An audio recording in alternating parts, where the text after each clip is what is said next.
আসসালামু আলাইকুম ভিউয়ার্স, আশা করি আপনারা সব ভালো আছেন। আমার আজকের রেসিপি আলুর চপ।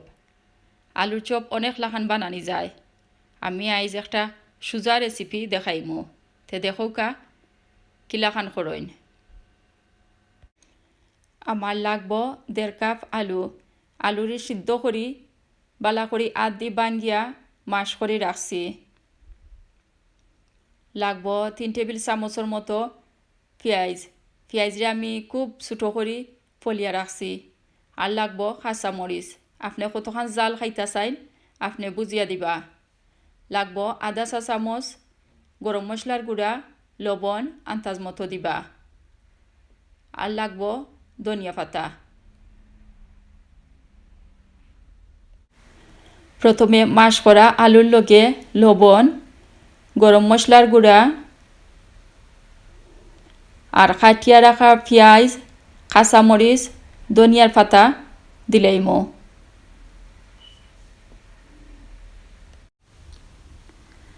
এখন বালা করে আলু, পেঁয়াজ, কাঁচামরিচ, ধনিয়া পাতা, লবণ সবটা একলগে বালা করে আদি মাখাইয়া মিশাইমো, যাতে সবটা গিয়া সবটার লগে বালা করে মিশে।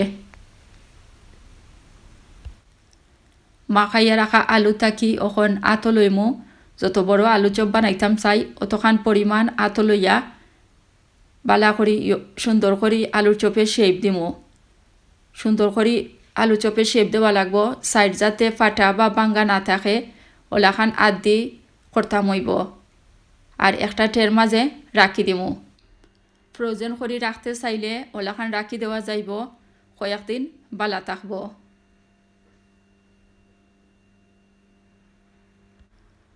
এখন বেসন দিয়ে একটা গুলা বানাইমু। আর এটা বানাইতে বেসন লাগবো 1 কাপ।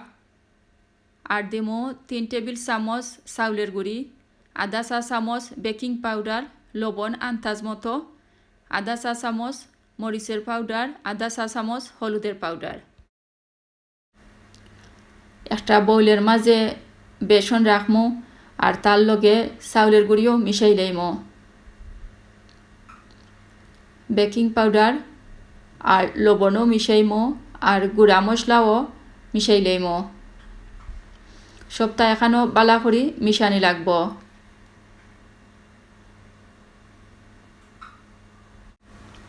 এখন তুরা তুরা পানি দিমু আর বালা করি মাখাইমু। একলগে বেশি পানি দিতাম না, তুরা করি পানি দিমু আর বালা করি মাখাইমু। মাখাইয়া ওলাখান একটা বেসনের গুলা বানাইতাম হইব, বেশি পাতলা বা বেশি ঘন করতাম পারতাম নাই। দেখতে ওলাখান হইলে ভালো হইব। এখন বেসনের গুলার মাঝে একটা একটা করে আলু চপ দিমু আর কাঁটা চামচ দি উল্টাইয়া দিমু, যাতে দুই সাইডে বেসনের গুলা লাগে। বেসনের গুলা থাকি তুলিয়া গরম তেলের মাঝে ছাড়ি দিমু।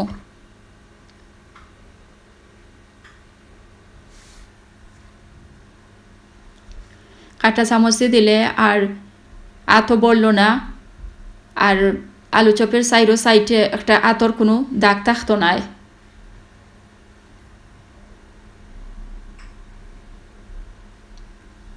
যে সময় আলু চপের এক সাইড বাজ হয়ে যাইব, লাল হয়ে যাইব, ওই সময় উল্টাইয়া দিম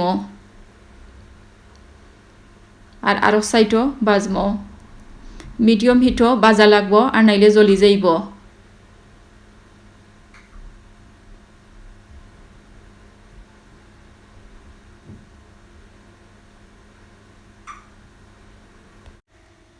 আলু চপের দুই সাইড যে সময় বাজ হয়ে যাইব ওই সময় তুলি লাইমো।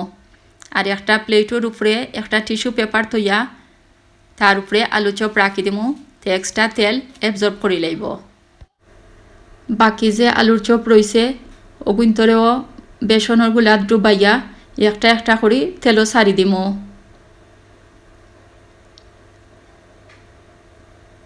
আর এক সাইড বাজ হয়ে গেলে উল্টাইয়া দিয়া আর এক সাইডও বাজি লাইমো। যে সময় দুই সাইড বাজ হয়ে যাইব ওই সময় তুলি লাইমো।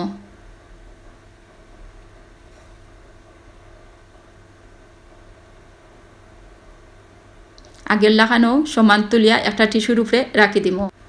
আমার মজাদার আলুর চপ বানানি হয়ে গেছে। আপনারা ওলাখান বানাইয়া দেখবা, ভালো লাগবো খাইতে। থ্যাংক ইউ সবরে ভিডিওটা দেখবার লাগি, আর আমার চ্যানেলও সাবস্ক্রাইব করবা। Thank you.